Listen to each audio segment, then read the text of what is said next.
روزانہ خبر بھی چل رہی ہے، وہ بچی زندگی موت کی کشمکش میں ہے، وہ بڑی مشکل سے ریکوری کی طرف جا رہی ہے، ابھی بھی کوئی چانسز نہیں ہے، اور آپ دیکھیں ظلم کی انتہا، اس کی ہڈی پسلی انہوں نے توڑی اور وہ اس کو بینڈیج بھی نہیں کروایا، وہ بیچاری کی ہڈیاں ٹیڑھی جڑ گئی ہیں، سر میں جو زخم تھا اس میں کیڑے پڑ گئے اور اس کی وجہ سے پورے جسم کے اندر تعفن پھیل گیا، اس کے آپ دیکھیں چہرے کے اوپر، باقی جسم کے اوپر کس طرح نشانات، یعنی جس کی اپنی اولاد ہے وہ دیکھ کے تو تڑپ اٹھتا ہے، یہ جانور ہیں یہ لوگ اوپر جو بیٹھے ہوئے۔ تو سب سے بڑے مجرم اس میں وہ لوگ ہیں کہ جو اس ادارے کے کسٹوڈین ہیں، جوڈیشری کے چیف جسٹس اللہ تعالیٰ کی بارگاہ میں سب سے پہلے مجرم ہے، اس کے بعد پرائم منسٹر، جن لوگوں کو صرف شیروانیاں پہننے کا شوق ہوتا ہے، اور اس کے بعد آرمی چیف بھی اس میں انوالو ہے، ان کا بھی یہ کام ہے کہ اس معاملے کا نوٹس لیں۔ دوسری طرف ان لوگوں کے اداروں کے بارے میں کوئی بات کر دیں تو کبھی جو ہے وہ غداری کا فتویٰ لگ جاتا ہے، کبھی توہین مذہب کا الزام لگا کے اپنا غصہ نکالتے ہیں، لیکن عوام کے لیے تو کوئی بھی کھڑا ہونے کے لیے تیار نہیں ہے۔ اسی لیے دیکھیں قرآن پاک میں اللہ تعالیٰ نے فرمایا لعنت اللہ علی الظالمین، ظالموں پر اللہ کی لعنت ہے۔ لعنت کا مطلب آپ کو پتہ ہے کیا؟ اللہ کی رحمت سے دور۔ جب آپ کسی کے اوپر لعنت بھیجتے ہیں تو اس کا مطلب یہ ہے کہ وہ شخص اللہ کی رحمت سے دور ہے۔ پھر اللہ تعالیٰ نے قرآن حکیم میں یہاں تک فرمایا ہے کہ تم نے عدل و انصاف کے لیے کھڑے ہونا ہے، خواہ تمہیں اپنے خلاف گواہی دینی پڑ جائے، اپنے قریبی رشتہ داروں کے خلاف گواہی دینی پڑ جائے، تم نے انصاف کے لیے کھڑے ہونا ہے۔ یہ مسلمان کی پہچان ہے۔ بخاری اور مسلم دونوں کے اندر حدیث موجود ہے، تم میں سے ہر شخص نگہبان ہے اور اس سے اس کی رعیت کے بارے میں پوچھا جائے گا۔ پھر نبی علیہ السلام نے اسے کھولا کہ حکمران اپنی رعایا کے اوپر نگہبان ہے، اگر اس نے انصاف نہ کیا تو اس سے پوچھا جائے گا۔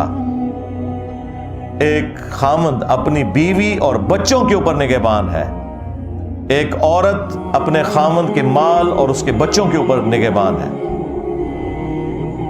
بخاری اور مسلم میں ایک اور حدیث ہے کہ بدترین گڈریا وہ ہے، جس طرح گڈریا ہوتا ہے نا بھیڑوں کو سنبھالنے کے لیے، بدترین گڈریا وہ ہے جو کسی قوم کا حکمران ہو، اگر اس نے انصاف نہ کیا تو وہ جنت کی خوشبو بھی نہیں پائے گا۔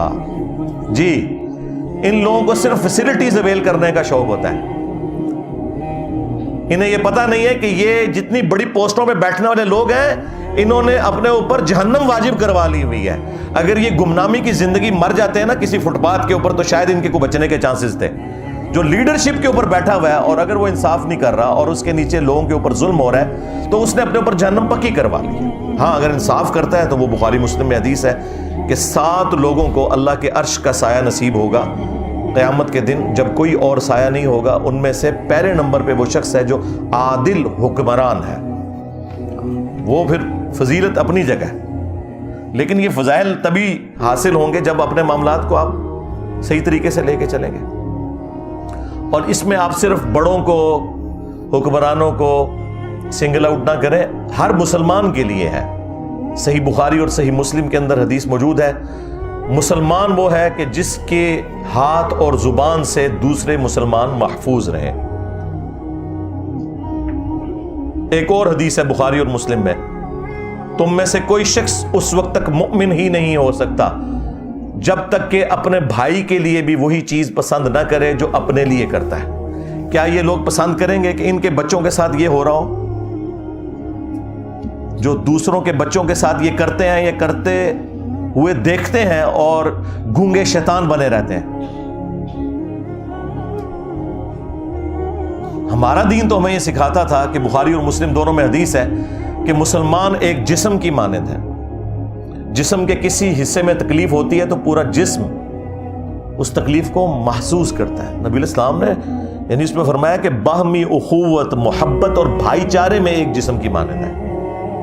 اور مسلم میں تو یہاں تک الفاظ ہیں کہ اگر آنکھ میں تکلیف ہوتی ہے تو پورا جسم اس تکلیف کو محسوس کر کے رات جاگ کے کاٹتا ہے۔ یہ حالت ہونی چاہیے ایک مسلمان کی، اور یہاں مسلمان کیا کر رہے ہیں؟ اسی لیے صحیح بخاری میں حدیث ہے، جس نے کسی بندے کے ساتھ کوئی لین دین کا معاملہ کسی بھی اعتبار سے حقوق العباد کا کرنا ہے وہ دنیا میں کر لے، کیونکہ آخرت میں پھر نیکیاں دینی پڑیں گی. ہاں، اور اس کو سپورٹو وہ جو مسلم کی حدیث ہے وہ اتنی رقت انگیز حدیث ہے، میں جتنی دفعہ اسے بیان کرتا ہوں کانپ اٹھتا ہوں. صحیح مسلم کے اندر یہ حدیث موجود ہے. اللہ کے محبوب صلی اللہ علیہ وآلہ وسلم نے اپنے صحابہ کرام سے پوچھا، جانتے ہو مفلس کون ہے؟ تو صحابہ کرام نے کہا کہ ہم تو مفلس اور غریب اسی کو سمجھتے ہیں جس کے پاس دنیا کا کوئی مال و متاع نہ ہو، درہم اور دینار نہ ہو، کوئی دولت نہ ہو. تو آپ صلی اللہ علیہ وآلہ وسلم نے فرمایا کہ میری امت کا مفلس وہ ہے کہ جو قیامت والے دن اس حال میں آیا کہ اس کے نامہ اعمال میں پہاڑوں کے برابر نماز، روزہ، حج، زکوٰۃ کی نیکیاں ہوں گی. یعنی یہ سارے مذہبی قسم کے لوگ، لیکن اس حال میں آیا کہ دنیا میں کسی کو گالی دی، کسی کو مارا پیٹا، کسی کا خون بہایا، کسی کو ذہنی ٹینشن دی. وہ سارے کے سارے حقوق العباد کے معاملات نبی الاسلام نے گنوائے. فرمایا کہ سب کے سب لوگ پھر قیامت والے دن اللہ کے حضور انصاف کے لیے جب حاضر ہوں گے تو اللہ تعالیٰ ان سے کہے گا کہ آج تو اس کے پاس کچھ نہیں ہے، اس کی نیکیوں میں سے لے کے جاؤ. جس قدر اس نے دنیا میں تکلیف دی تھی نا، اس اعتبار سے اس کی نیکیاں لو. حتیٰ کہ اللہ کے محبوب صلی اللہ علیہ وآلہ وسلم فرماتے ہیں کہ اس کا نامہ اعمال خالی ہو جائے گا. ہاں جی، نماز، روزہ، حج، زکوٰۃ جس کے اوپر یہ لوگ اتراتے ہیں، حرام خوریاں کرتے ہیں، ملاوٹ والا مال بیچتے ہیں، اور رمضان شریف میں خانہ کعبہ شریف کے صحن میں مسجد نبوی کے اندر اعتکاف کی پہلی بکنگ کروائی ہوئی ہوتی ہے. لعنت ہے تمہارے روزوں اور نمازوں کے اوپر اگر تم حرام خوریاں کر رہے ہو تو، دھوکہ دے رہے ہو. پھر نبی علیہ السلام فرماتے ہیں کہ اس کی نیکیاں خالی ہو جائیں گی. ابھی بھی کچھ لوگ باقی ہوں گے جنہوں نے بدلہ لینا ہوگا. تو اللہ تعالیٰ فرمائے گا اب تو یہ ختم ہو گیا، اب اس طرح کرو کہ تمہارے گناہ اس کے نامہ اعمال میں ڈالے جائیں گے. سرکار یہ صحیح مسلم شریف ہے، مولانا شریف نہیں ہے. اور پھر اسے اوندھا منہ کر کے جہنم میں پھینک دیا جائے گا. وَلِعَوْذُ بِاللَّهِ تَعَالَى اللَّهُمَّ أَجِرْنَا مِنَ النَّارِ آمین. تو یہ اسلام کی تعلیمات صرف ہماری کتابوں میں لکھی رہ گئیں، پریکٹیکلی نہ ہمیں بتانے والوں نے عمل کیا، اور نہ وہ پبلک جو عشق رسول کے نعرے لگانے والی تھی اس نے عمل کیا. ہاں، آپ نے پریکٹیکلی انسانیت کی قدر دیکھنی ہے تو ان ملکوں میں دیکھیں جنہیں آپ کافر ملک کہتے ہیں، وہاں تو جانوروں کی بھی قدر ہے. جنت پھر بھی تسی جانا ہے، پتہ لگ جائے گا کتنے جاندے ہو تسی.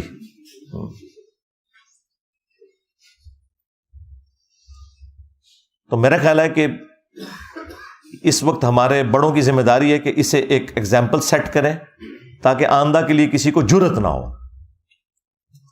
عوام کے لیے بھی کوئی سینسٹیو ہو نا. ہر کوئی اپنے ادارے کے لیے سینسٹیو نظر آتا ہے آپ کو، لیکن عوام کے لیے کوئی سینسٹیو نظر نہیں آئے گا آپ کو. اور سزا تو پھر آپ کو پتہ ہے سورۃ المائدہ میں اس طرح کے جو جرم کرنے والوں کے لیے کیا آئی ہے. اللہ تعالیٰ نے بنی اسرائیل کے لیے بھی یہ چیز طے کی تھی اور اس امت میں بھی، کہ جان کے بدلے جان، آنکھ کے بدلے آنکھ، ناک کے بدلے ناک، کان کے بدلے کان، دانت کے بدلے دانت، یعنی یہ ہر ایک چیز کے بدلے اس کی وہ چیز توڑی جائے گی.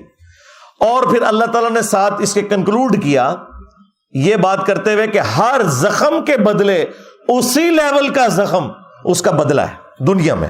ہاں، یعنی اب جتنی ہڈی پسلیاں اس بچی رضوانہ کی توڑی گئی ہیں نا، وہ ساری ہڈیاں ان دونوں میاں بیوی کی ٹوٹنی چاہیے، وہ جو جج صاحب ہیں اور ان کی جو بیوی ہے، اور وہ سارے زخم لگنے چاہیے. اور جس طرح اس کے زخم میں کیڑے پڑے، ان کو بھی چھوڑ دینا چاہیے کہ ان کے زخموں میں بھی کیڑے پڑے.